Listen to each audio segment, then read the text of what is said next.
오늘 배울 것은 분배 법칙입니다.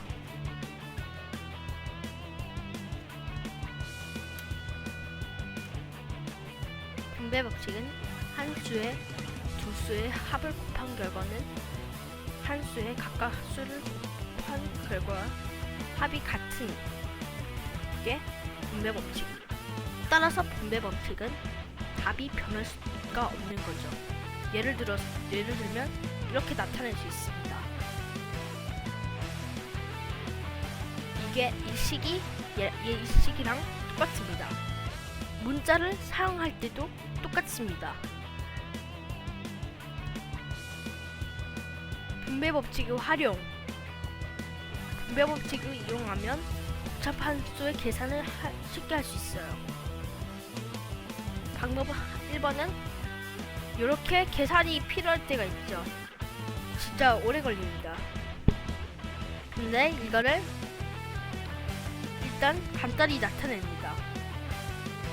25 곱하기 100 그러면 2500, 거기다가 25 곱하기 2 그러면 50이죠. 그러면 답이 2550입니다. 그리고 방법 2번, 참고로 2 곱하기 괄호 열고 4 더하기 3은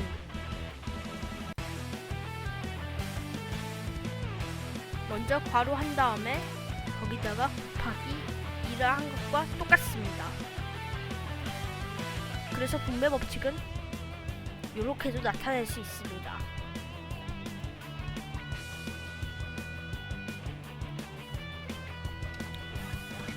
이렇게 나타낸 다음 9 더하기 91은 100이죠. 그럼 답이 314가 나옵니다.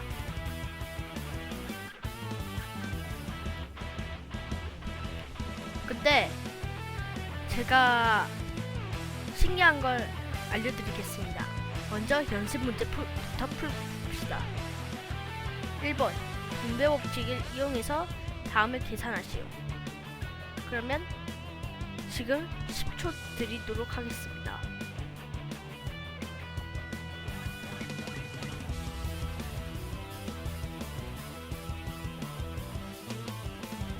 네, 10초가 지났습니다. 그러면 답은 무엇일까요? 78입니다. 왜냐하면 먼저 여기 3하고 20이 있잖아요. 그걸 서로 곱해가지고 60이 됩니다. 그 다음에 여기 3하고 6이 있잖아요. 얘를 서로 곱해가지고 18이 됩니다. 그리고 얘를 서로 더하잖아요. 그럼 18이 되는 거죠.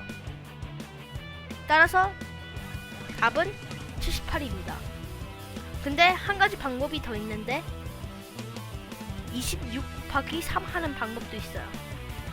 근데 이것도 역시 78이 나옵니다. 그럼 이제 팁을 알려드리겠습니다.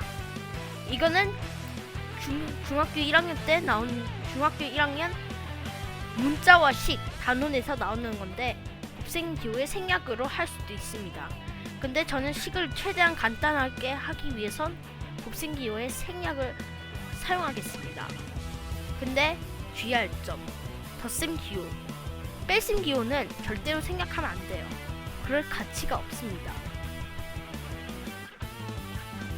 이제 문제를 풀어봅시다. 다음을 분배 법칙을 사용해서 답을 구하시오. 이렇게 간단히 나타냈습니다.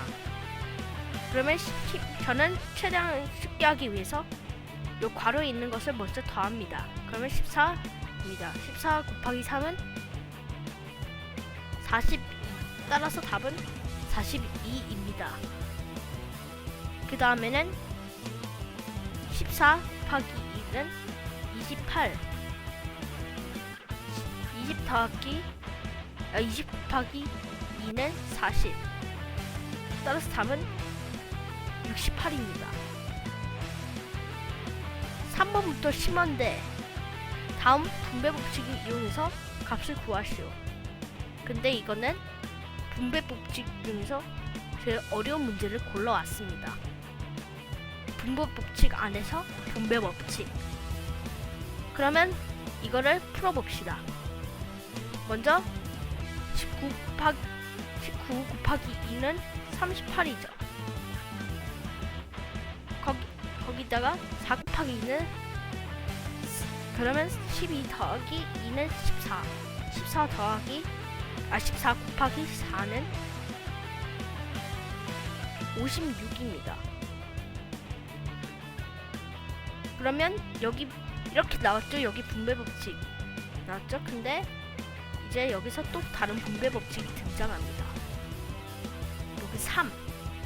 얘를 3으로 곱해야 됩니다. 그러면 38 더하기 56. 38 더하기 56은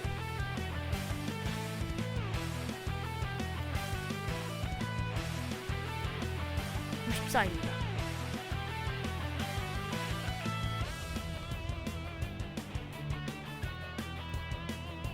그러면 거기다가 3을 곱하는 거죠.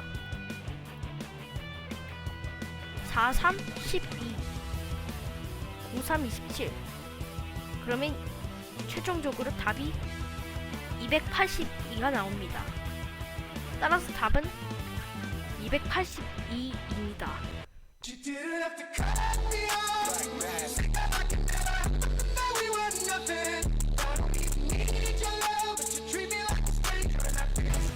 다음 0.1 괄호 안에 4 괄호 안에 4 더하기 2 괄호 닫고를 계산한 값을 기하분수로 나타내죠.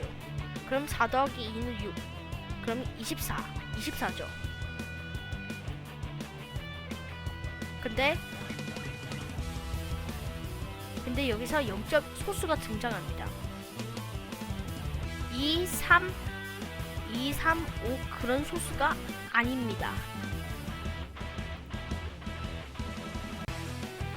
그러면 24로 했을 때 여기다가 0.1을 곱하면 얘가 한 자리 밀려가는 거니까 2.4가 되는 거예요.